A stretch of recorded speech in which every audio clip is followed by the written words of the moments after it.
eksklusif Indonesia. Namun sebelum kita masuk ke materi, izinkan kita memperkenalkan diri. Nama saya Muhammad Ataya Alfred Desanto sebagai moderator. Perkenalkan, nama saya Nuha Zahira. Perkenalkan, nama saya Karmelia Julian Putri. Perkenalkan, nama saya Muhammad Anjel Kurniawan. Perkenalkan, nama saya Andreas Salasis. Perkenalkan, nama saya Nia Putri. Perkenalkan, nama saya Muhammad Farel Pratama. Saya Naila Rizky. Saya Nikita Zahra. Langsung saja kita masuk di poin pertama, ada pendahuluan yang akan dijelaskan Nia dan Farel.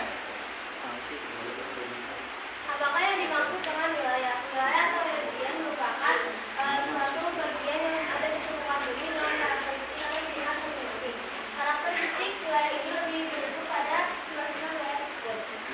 Yang kedua adalah mengapa Indonesia dikenal sebagai negara maritim. Indonesia dikenal sebagai negara maritim karena letak geografis Indonesia yang berada di antara banyak pulau, lebih dari 17.000 pulau. Serta garis pantai Indonesia lebih panjang. Terus hal ini menjadikan laut sebagai bagian integral dari kehidupan sehari-hari ekonomi dan keamanan negara.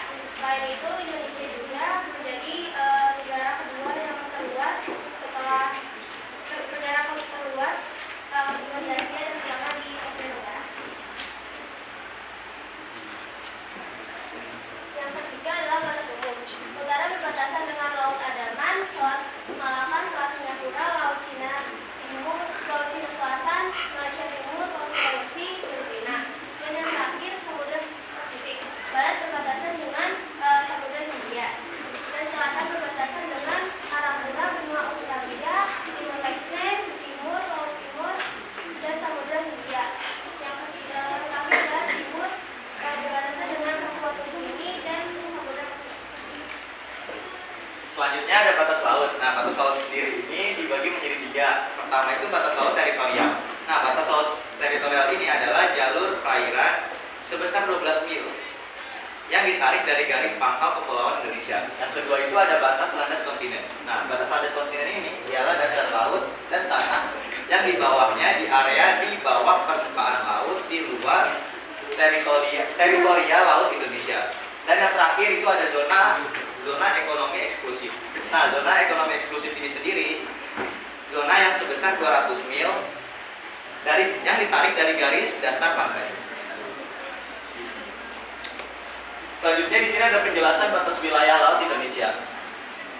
Di bagian sini itu ada laut teritorial wilayah yang memiliki 12 mil laut, kedalamannya penuh dan ini termasuk negara pantai. Kedua itu ada zona tambahannya yaitu zona tambahnya itu 12 mil ke bawah.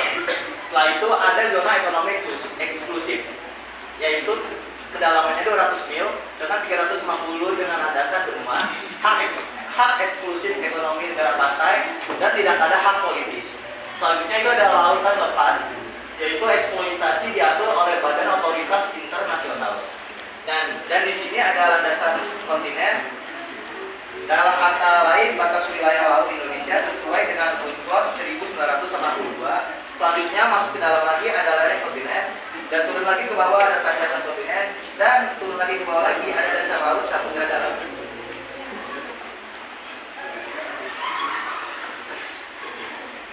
Lalu ada poin kedua, latar belakang yang akan dijelaskan Nai dan Nikita. Mengapa Indonesia sering terjadi permasalahan sengketa batas wilayah? Indonesia merupakan salah satu negara yang memiliki posisi strategis di Asia Tenggara.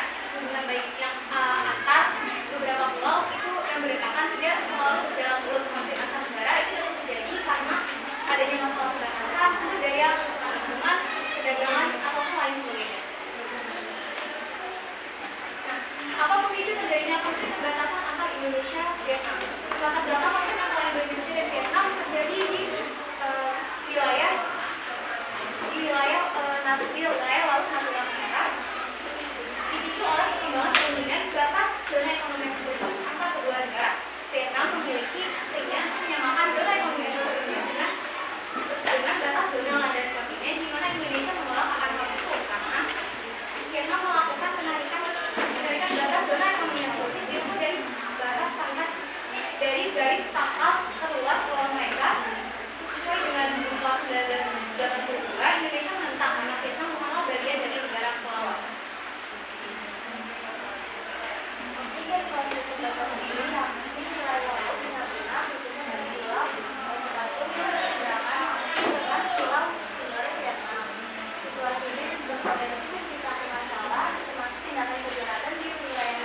dinilai sebagai upaya illegal fishing, penangkapan ikan secara ilegal yang perlu ditindak secara hukum.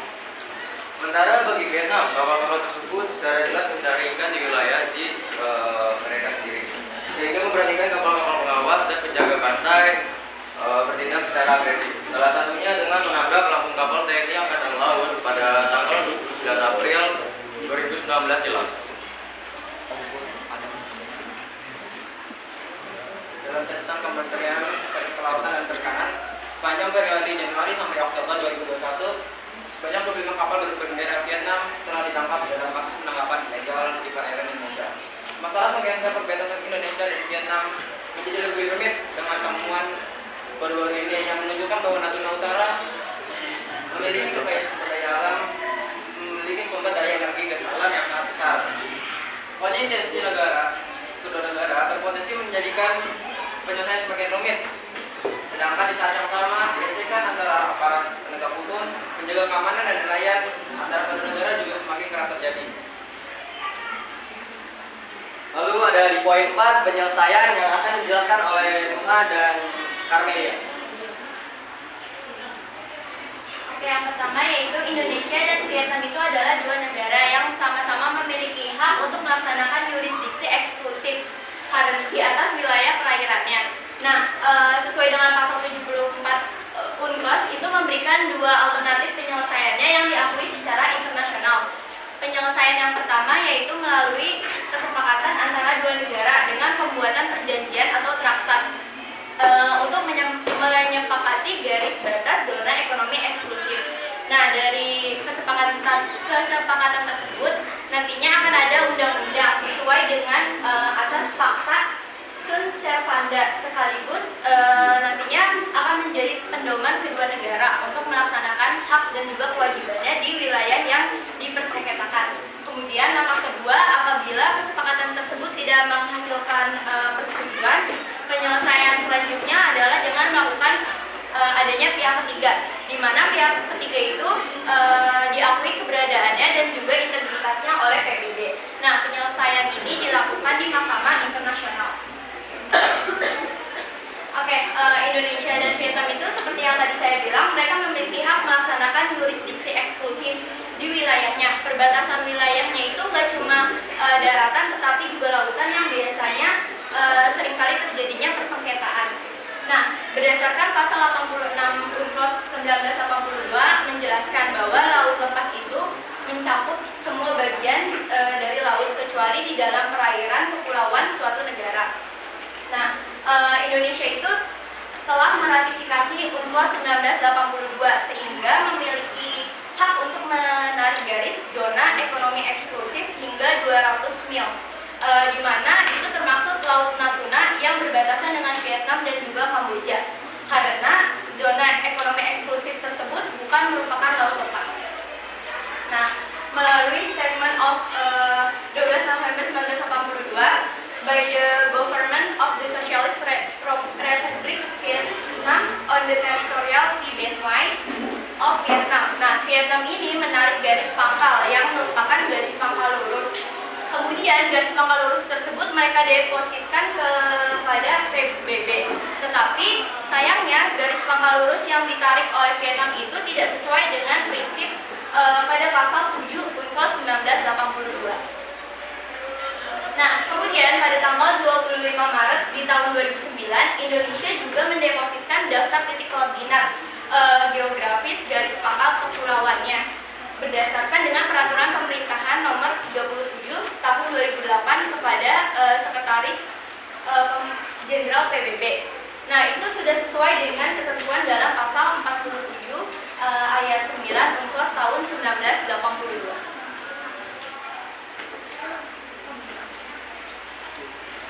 Pasal 47 ayat 9 UNCLOS 1982 ini membahas bahwa hak Indonesia ini memiliki hak untuk Nusantara ini menarik garis pangkal dari pulau terluarnya menjadi batas negaranya. Di sini bisa terlihat bahwa memang kurang jelas, tapi di sini ada garis-garis bahwa ini tuh perbatasan dengan negara lain. Nah, perbatasan Indonesia dengan Vietnam ini melalui yang tadi telah ditetapkan terletak di Laut Cina Selatan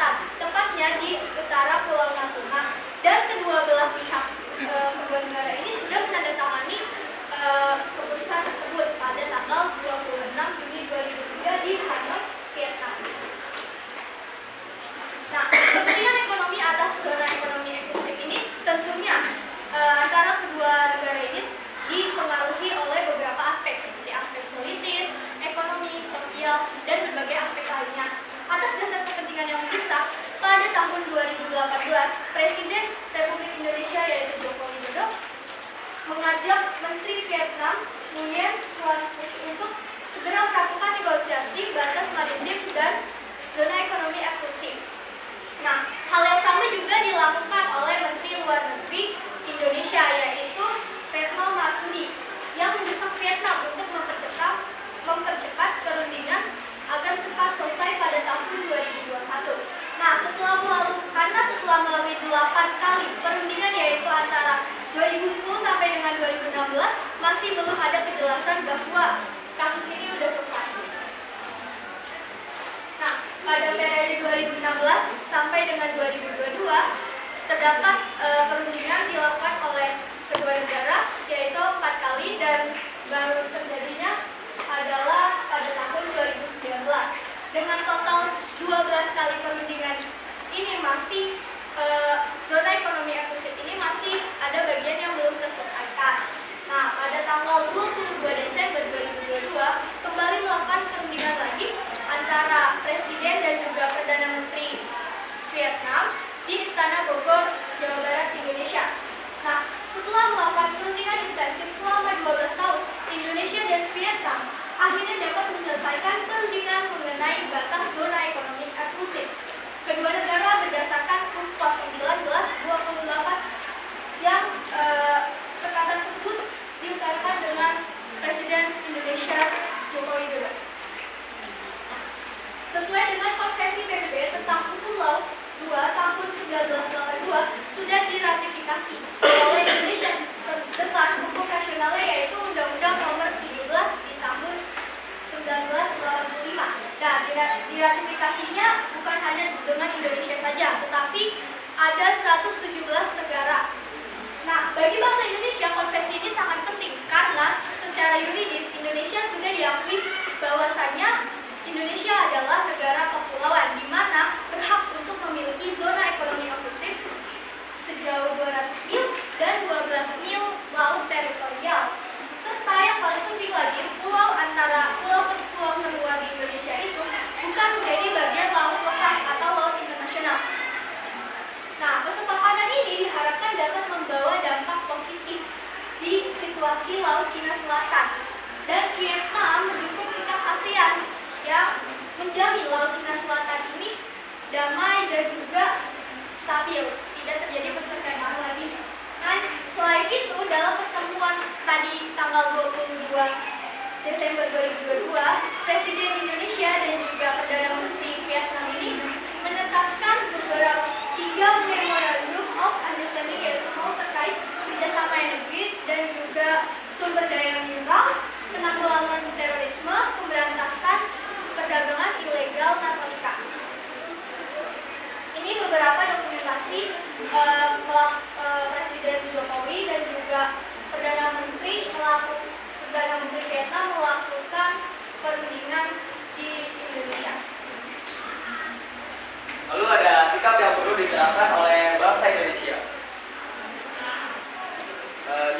Di poin nomor 1, yang pertama itu adalah meningkatkan manajemen perbatasan wilayah Laut Natuna.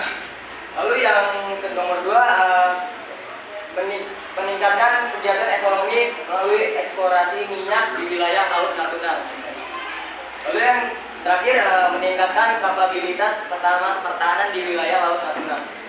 Lalu ada kesimpulannya, sengketa Laut Cina Selatan merupakan tantangan bagi stabilitas kawasan termasuk Indonesia yang sedang menyongsong abad Asia. Sengketa ini menjadi ancaman bagi pertahanan Indonesia karena lokasi yang diperebutkan di dekat perbatasan Indonesia di wilayah Natuna. Oleh karena itu, Indonesia baik dalam posisi sebagai negara yang memperjuangkan kepentingan untuk menjaga wilayah Laut Natuna melalui meningkatkan manajemen perbatasan, aktivitas ekonomi berupa eksplorasi minyak, dan meningkatkan kapabilitas pertahanan di wilayah Laut Natuna. Serta sebagai pemimpin alami ASEAN, Indonesia perlu berperan aktif dalam menyelesaikan sengketa tersebut melalui jalan damai berupa diplomasi preventif. Sebelum kami menutup materi ini, kami izinkan untuk sesi tanya jawab. Silakan, Devi. Perkenalan dulu. Perkenalkan, nama saya Davi dari kelompok 4. Kenapa Vietnam tidak bisa menarik garis pangkal lurus? Baik, ada lagi kami tampung dulu. Baik, Sabrina. Perkenalkan, nama saya Sabrina, perwakilan dari kelompok 2. Saya mau bertanya kan menjelaskan tentang sikap-sikap yang harus kita lakukan gitu kan. Nah, tadi yang ditanyakan lagi adalah gimana kalau misalkan suatu hari ada sengketa kembali antara Indonesia dan Vietnam. Nah, kira-kira apa nih sikap lanjutannya yang harus kita lakukan itu gimana? Baik, ada lagi.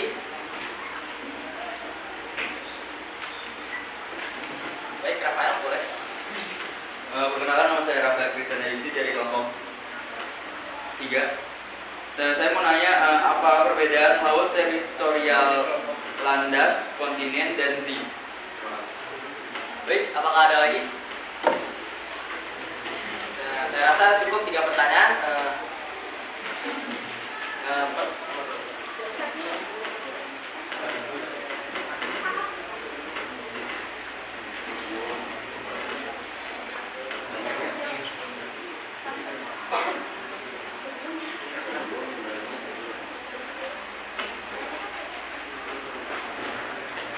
Di sini saya akan menjawab pertanyaan dari Davi mengenai tadi apa pertanyaannya, Pi, boleh diulang?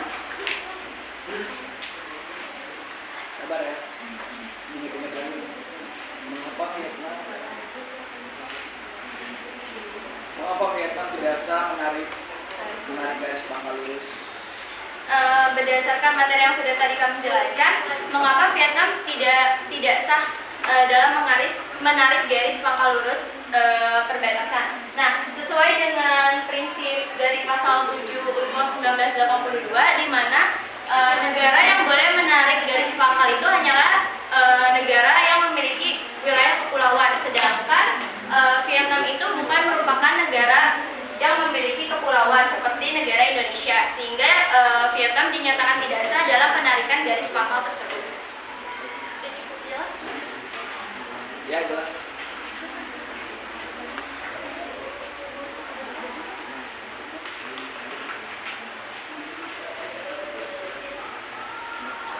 Saya Muhammad Surya Pratama akan menjawab pertanyaan dari Rafael. Jadi apa sih perbedaan perbatasan laut zona ekonomi eksklusif, zona laut teritorial, sama zona itu landas kontinen kan? Jadi laut teritorial ini sendiri zonanya itu sebesar 12 mil. Nah, terus ditarik dari garis pangkal laut kepulauan Indonesia. Nah, terus kedua itu ada batas landas kontinen. Nah, batas landas kontinen ini sendiri, batas landas kontinen ya, di bawah permukaan laut, yang mana itu tuh udah di luar teritorial laut Indonesia. Nah, yang ketiga itu ada batas zona ekonomi eksklusif. Ini ya, batas zona ekonomi eksklusif. Batas zona ekonomi eksklusif ini dalamnya itu 200 mil dan ditarik dari garis dasar pantai. Sudah terjawab apa ya? Izin menambahkan. Mungkin untuk zona ekonomi eksklusif sendiri ini hanya dimiliki oleh negara kepulauan saja, karena berdasarkan UNCLOS 1982 hanya dimiliki untuk negara kepulauan. Nah, di sini kan persengketannya antara Vietnam. Vietnam itu bukan negara kepulauan, jadi dia tidak bisa menarik garis pangkal lurus.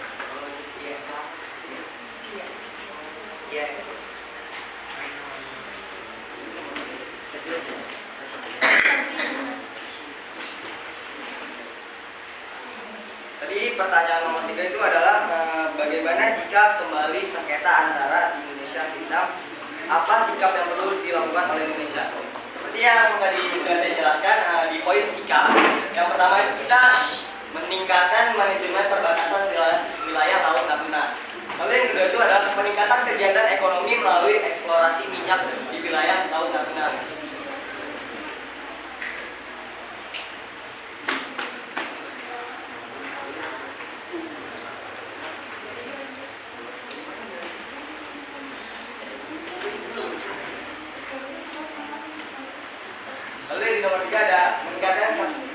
kapabilitas pertahanan di wilayah Laut Natuna. Lalu ada lagi yaitu dengan cara menjaga komunikasi dan kerjasama yang baik antar kedua negara. Nah, bagaimana cara kita menjaga komunikasi itu dengan di antara dua negara ini? Yaitu dengan menghargai perbedaan dan persamaan. Pelajar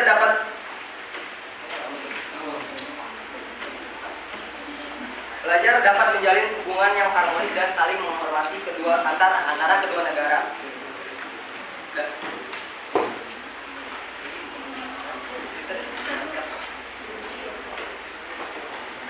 Saya izin menambahkan untuk sikap yang perlu sebagai warga Indonesia atau ke pemerintahannya. Mungkin dari pemerintah sendiri seharusnya lebih menjaga pulau-pulau terluar mereka karena